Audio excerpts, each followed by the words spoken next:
Roman Reigns and Brock Lesnar ने बता दिया कि भाई ये अभी तक बिगेस्ट ड्रॉज है प्रोफेशनल रेसलिंग के। 10 साल हो चुके हैं इनको फेस ऑफ करते हुए और आज भी इन दोनों का ऑरा अनमैच्ड है। भाई दोनों का जो फेस ऑफ हुआ है, जो भी हमें रॉ में देखने को मिला, उसको टोटल मिला के 67 मिलियन से ज़्यादा व्यूज़ मिले अक्रॉस ऑल डब्ल्यूडब्ल्यूई के सोशल मीडिया प्लेटफॉर्म्स, और वो भी पिछले 36 घंटों के अंदर। And that is insane numbers. Roman Reigns and Brock Lesnar obviously 2 WrestleMania contenders. I don't know कि रेसलमेनिया में कभी इनका मैच होगा या नहीं दोबारा से, बट ये जो इन्होंने फेस ऑफ करवाया एंड द फैक्ट कि हमें वॉर गेम्स के अंदर ये दोनों देखने को मिलेंगे is just incredible. I kinda hate कि ये वॉर गेम्स इस तरीके से आ रहा है, बिकॉज अगर विंस मैकमैन के टाइम पे ऐसा हो रहा होता जहाँ पर CM Punk, Cody Rhodes, Roman Reigns, Brock Lesnar एक ही मैच के अंदर है, ट्रस्ट में वो इस तरीके से फीका बिल्ड कभी भी नहीं करता। वो सिर्फ एक रॉ के भरोसे नहीं बैठता, वो पूरे रोड को पहली बात तो ऐसे सजा देता और जो सर्वाइवर सीरीज होता है उसको भी greatest Survivor Series of all time का टाइटल दे देता। But I guess Triple H is too lazy to do that. So guys, the champions of the world में 3DX the best wrestling creator on this subcontinent with the best wrestling audience. John Cena का जो farewell tour है उसके लिए सबसे बड़ा जो नाम उस टाइम पे आया था, आपको याद होगा, एज के साथ कह रहे थे कि जो लास्ट का होगा वो एज के साथ होना चाहिए जॉन सीना का मैच। और अब जॉन सीना के साथ तो अब इम्पॉसिबल ही लग रहा है, क्योंकि जो टूर्नामेंट से विनर आएगा वही लड़ेगा और टूर्नामेंट से एज तो है नहीं। तो ऐसे में एज के बारे में टोनी खान से पूछा गया एरियल हलवानी शो में कि भाई क्या डब्ल्यूडब्ल्यूई ने तुमसे पूछा था एज के बारे में कि एज को जॉन सीना से लड़ना है या नहीं?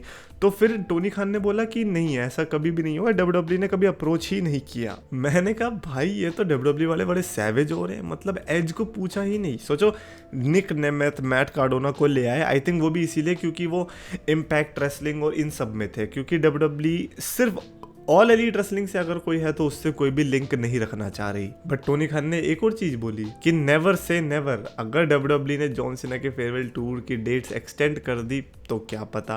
आई डोंट थिंक ऐसा कुछ होने वाला है। जॉन सीना इस समय पर एक ऐसा बंदा है जो कि अपने वादे का बहुत पक्का रहने वाला है, तो इसलिए वो ये चीज़ तो नहीं करने वाला। रिटायरमेंट मतलब रिटायरमेंट। इकलौता जो टेस्ट होगा जॉन सीना का अब वो नेक्स्ट टू नेक्स्ट ईयर होगा, जब उस रेसलमेनिया में जो कि सऊदी में होने वाली है वहाँ पे वो कैसे रिजेक्ट करेगा सऊदी वालों को, क्योंकि सऊदी वाले भाई पीछे ज़रूर पड़ेंगे रिटायरमेंट के कि भाई रिटायरमेंट हो गई छोड़ दो लेकिन तुम मेरे लिए मैच करने आओ। तो लेट्स सी कि जॉन सीना उस टाइम पे किस तरीके से रिस्पॉन्ड करने वाले। हो सकता है कि जॉन सीना का अलग टाइप का कुछ सेगमेंट हो जाए उस टाइम पे। बहरहाल अभी तो जो ओपोनेंट्स है उसमें गुंथर ही सबसे स्ट्रांग दिख रहा है कि गुंथर वर्सेस जॉन सीना देखने को मिलेगा। But let's see what happens. क्या एसएनएमई स्पेशलिस्ट गुंथर का ही फेस ऑफ होगा अगेंस्ट जॉन सीना या फिर कोई और? वैसे बाउंसी किसी ने ट्वीट भी कर दिया था कि जेवॉन एवंस वर्सेस जॉन सीना हो जाए, तो मैंने कहा जिस तरीके से फेयरवेल टूर गया है उस हिसाब से तो जेवॉन एवंस वर्सेस जॉन सीना भी एक परफेक्ट चॉइस ही है। बट खैर ये वॉशिंगटन डीसी में जो होने वाला है हमारा जॉन सीना का last Saturday night main event, यहाँ पर मोस्ट प्रोबेबली विंस मैकमैन भी देखने को मिल सकता है, which is going to be a huge deal.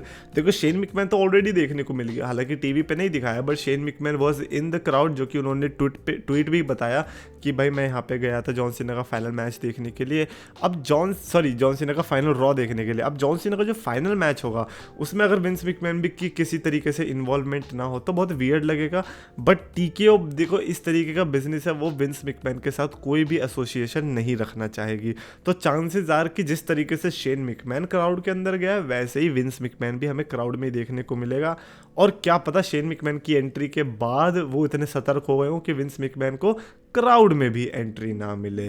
So let's see कि जॉन सीना विंस मैकमैन को किस तरीके से अपने काम में इनकॉर्पोरेट करने वाले हैं, क्योंकि जॉन सीना का भी मन तो होगा, क्योंकि भाई वो बंदा डेट पे जा रहा है विंस मैकमैन के साथ। हाँ अगर आपको नहीं पता तो विंस मैकमैन और उसकी गर्लफ्रेंड एंड जॉन सीना और उसकी गर्लफ्रेंड डेट्स पे गए हैं मल्टीपल टाइम साथ में।